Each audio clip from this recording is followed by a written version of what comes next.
Lady, you certainly don't look like someone who's been shipwrecked. Man, I sure feel like it. Hello, darling. I'm Bobby, and welcome to Dusty Old Movies.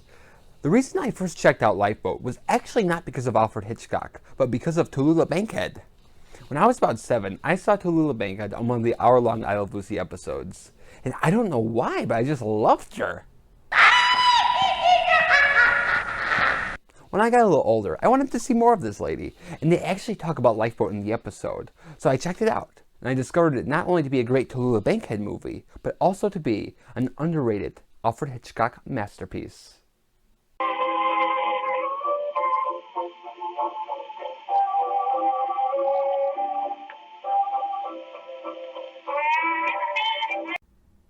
During World War II, the people of the United States and other allied nations were doing whatever they could to help the war effort, and in Hollywood, that meant making patriotic films.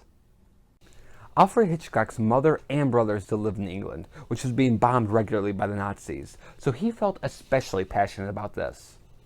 And he had been reading all these newspaper articles about ships being struck by German torpedoes and the passengers being stranded in lifeboats, and he thought, this would be a great idea for my next picture.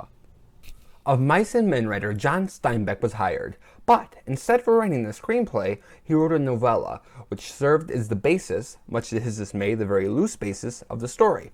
And for added draw, the glamorous Broadway star Tallulah Bankhead was cast as the columnist Connie Porter. Although it was shot in a tank, the cast faced the challenge of constantly being splashed with water and oil. Tallulah caught pneumonia twice. However, Hitchcock faced the challenge of how to make a visually exciting movie when the entire thing takes place in one set, a lifeboat.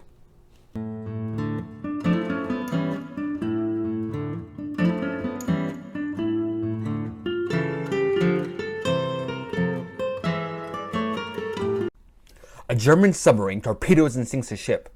Connie Porter, the columnist, Kovac, the ship's engineer, Mr. Rittenhouse, the wealthy businessman, and several others manage to get into a lifeboat. And then the group pulls one final person out of the water, Willie the Nazi. It's a wet Willie! At first, the group is unsure of what to do. Do they kill him, or do they treat him like a prisoner of war? They choose the latter. As they fight to survive together, they put more trust in Willie, but Willie begins taking over the boat. Instead of being one of Alfred Hitchcock's usual suspense films, Lifeboat is more of a human drama, but it is still 100% Hitchcock. In typical Hitchcock fashion, the main character is a big personality star, giving the film weight and pizzazz, in this case Tallulah Bankhead. There's plenty of humor, and there's a lot of suspense, not only in the big scenes, but also in the little ones, like when the shadow goes across Willie's face, indicating impending doom, which keeps the tension alive. However, instead of it being about a murder, it's the emotional journey of these 9 characters on a lifeboat, as they fight to survive the elements and each other.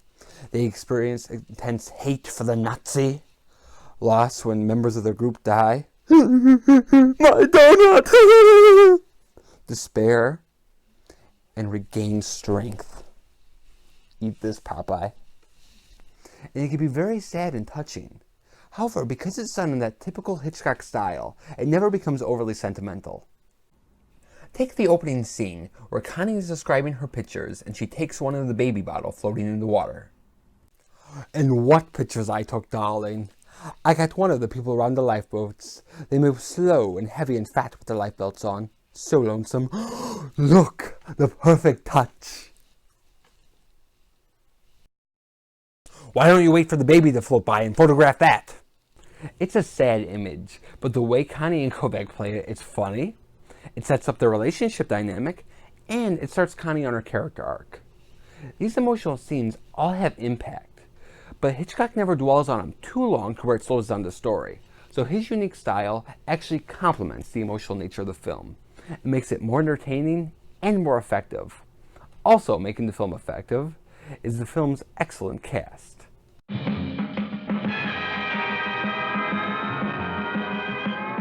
Lifeboat has an amazing cast of characters, but the 2 most important are Tallulah Bankhead as Connie Porter the columnist, and Walter Slezak is really the Nazi. Tallulah is the perfect shallow and self-absorbed Connie Porter. She was known not only as being a great Broadway star, but also for her colorful personality and her party girl lifestyle of men, women, booze, and other goodies. Cocaine isn't addictive. I ought to know, darling. I've been doing it for years. She's so funny, the way she calls everyone darling and my pet. But she's also tough and intelligent. And she actually grows as a character. As the film progresses, she gives up her things for the group, and when everyone gives up, she's the fighter who keeps everyone to keep going again. What's the matter with us? We let that Nazi not only do our rowing for us, but our thinking. She's incredible, and she was also quite the character on the set.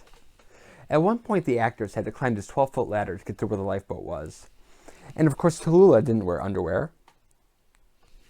And she even used to pull up her skirt to keep it from getting dirty, so everyone could see everything. And finally, the assistant director went up to Alfred Hitchcock and said, "Mr. Hitchcock, we have this problem. Tallulah's not wearing any underwear." And Alfred Hitchcock said, "Well, that's not my problem, and I don't know if you should go to the hair or wardrobe department." While Tallulah gave the film and production life, it is Walter Slezak as Willie that gives the film its menace. When they first pull Willie out of the water, he seems like a helpless and unassuming fat guy. And Kovac and Gus are so anxious to kill him, you feel sorry for him. However, he's stronger and more calculating than any of them could have guessed. Walter Slezak creates a feeling of warmth and darkness in his performance. He probably was a caring man before all this. Supposedly, he was even a doctor. "Nah. What's up, Doc? Nothing! But now that he's become a Nazi, he's a monster. And he makes Willie a threatening and realistic Nazi villain. The rest of the cast is excellent too, and each one of them brings something special to the table. I especially like Henry Hall, who's very funny as the wealthy and arrogant Mr. Rittenhouse, and William Bendix is so likable as Gus, which makes it more dramatic when he has to have his leg amputated, and when he starts losing his mind. Along with the cast making the film excellent, so does the film's special effects. In order for the movie to work, you have to believe that they're in a lifeboat in the middle of the Atlantic Ocean, and the special effects really hold up. Hitchcock used the standard things like rear screen projection and wind machines to create the illusion, but he really knew how to work those special effects to make them look good. He keeps the picture shaky so it feels like you're really in the boat. Also, he deliberately set out to make each shot different from the next. Kind of like how I do. So you never get the same look at the special effects twice, like the rear screen projection, so you don't have time to notice any flaws, which was and still is the expert way to manage special effects, and why they still hold up today. When Lifeboat was released, many critics said the portrayal of Willie was too positive, and that it was a pro-Nazi film. Although several people, including Tallulah Bankhead, came to the film's defense, studio head Darryl F. Zanuck gave it a very limited release, and as a result, Lifeboat sank at the box office. Possibly due to the film's failure, Tallulah Bankhead was never able to obtain a successful movie career. However, she did continue on stage and became the inspiration for the famous character Cruella de Vil. Because Lifeboat wasn't successful, and because it's not really scary, it's not as talked about as much as Psycho or Rear Window, but I think it should be, and I give it 4 chubby Nazis out of 4. Thank you for watching Dusty Old Movies, and have a darling day.